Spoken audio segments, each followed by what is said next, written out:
Hello friends, അപ്പം ഇന്ന് ഉണ്ടാക്കാൻ പോണത് ബനാന അടയാണ്. അതിനായിട്ട് 2 നേന്ത്രപ്പഴം നമുക്കൊന്നിട്ട് വേവിച്ചെടുക്കണം. അപ്പോൾ വേവിച്ചെടുക്കുക. അപ്പോൾ കുറച്ച് ഇലയുടെ ആവശ്യമുണ്ട്. അപ്പോൾ ഇലകളൊക്കെ ഒന്ന് വാട്ടിയെടുത്ത് മാറ്റി മുറിച്ച് വയ്ക്കുക. കുറച്ച് വെല്ലം പാവ് കാച്ചി എടുക്കണം. അപ്പോൾ അതിനായിട്ട് ഒരു 1/4 കിലോ ശർക്കര വെള്ളം കുറച്ച് ഒഴിച്ചിട്ട് നന്നാക്കി ഒന്ന് മെൽറ്റാക്കി എടുക്കുക. അപ്പോൾ പഴമൊക്കെ ഇപ്പോൾ ഇവിടെ നന്നായിട്ട് വെന്ത് വന്നിട്ടുണ്ട്. അപ്പോൾ ഈ വെന്ത് വന്ന പഴത്തിനെ ചെറുതാക്കി ഒന്ന് മുറിച്ചെടുക്കുക.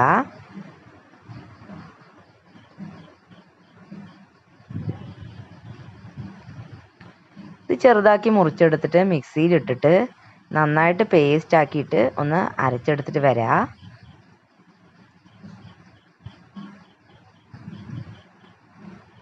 അപ്പോൾ അതിൽ നമ്മളൊരു പാൻ അടുപ്പത്തേക്ക് വെച്ച് കൊടുത്തിട്ടുണ്ട്. അതിലേക്ക് കുറച്ച് നെയ്യ് കൂടെ ചേർത്ത് കൊടുത്തിട്ട് നമ്മൾ ഈ അരച്ച് വെച്ചിട്ടുള്ള ബനാനയും കൂടെ അതിലേക്ക് ചേർത്ത് കൊടുത്തിട്ട് നന്നായിട്ടൊന്ന് വഴറ്റിയെടുക്കുക.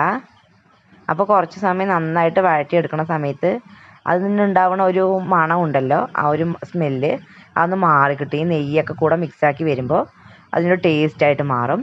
അപ്പോൾ അതിനായിട്ട് കുറച്ച് ചുക്കുപൊടി, കുറച്ച് ഏലക്കായ്പ്പൊടി, കുറച്ച് ജീരകപ്പൊടി, ഇത് 3ഉം കൂടെ ചേർത്ത് കൊടുത്തിട്ട് വീണ്ടും നന്നായി ഒന്ന് മിക്സാക്കി എടുക്കുക.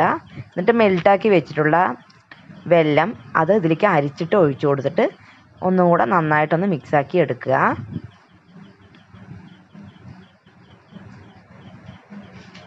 ഇപ്പോൾ നന്നായിട്ട് മിക്സാക്കി സൂപ്പറായിട്ട് വന്നിട്ടുണ്ട്. അപ്പോൾ കുറച്ച് ചിരവിയ തേങ്ങയും കൂടെ ഇതിൻ്റെ ഒപ്പം ചേർത്ത് കൊടുക്കുക. എന്നിട്ട് വീണ്ടും നന്നായിട്ടൊന്ന് മിക്സാക്കി എടുക്കുക.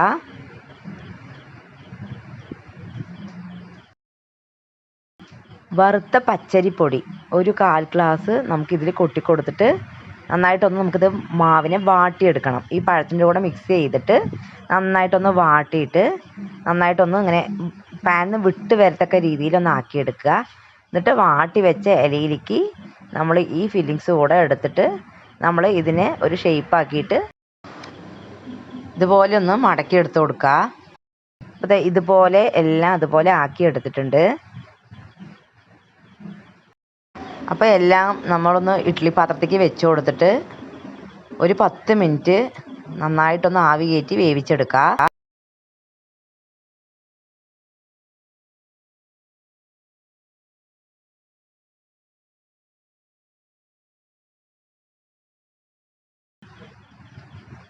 ഇത് 10 മിനിറ്റ് കഴിഞ്ഞിട്ടുണ്ട്. ബനാന അട ഇവിടെ റെഡി ആയിട്ടുണ്ട്.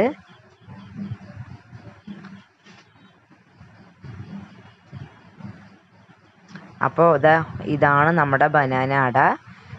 ഈ പഴത്തിൻ്റെ ചെറിയൊരു പുളിപ്പ് ടേസ്റ്റ് ഉണ്ടാവും. ബാക്കി എല്ലാം കൊണ്ടും നല്ല ടേസ്റ്റാണ്. അപ്പോൾ വീഡിയോ ഇഷ്ടമായാൽ ഒന്ന് ലൈക്ക് ചെയ്ത് സപ്പോർട്ട് ചെയ്യുക. അടുത്തൊരു വീഡിയോയിൽ കാണാം. അതുവരേക്കും ബായ്.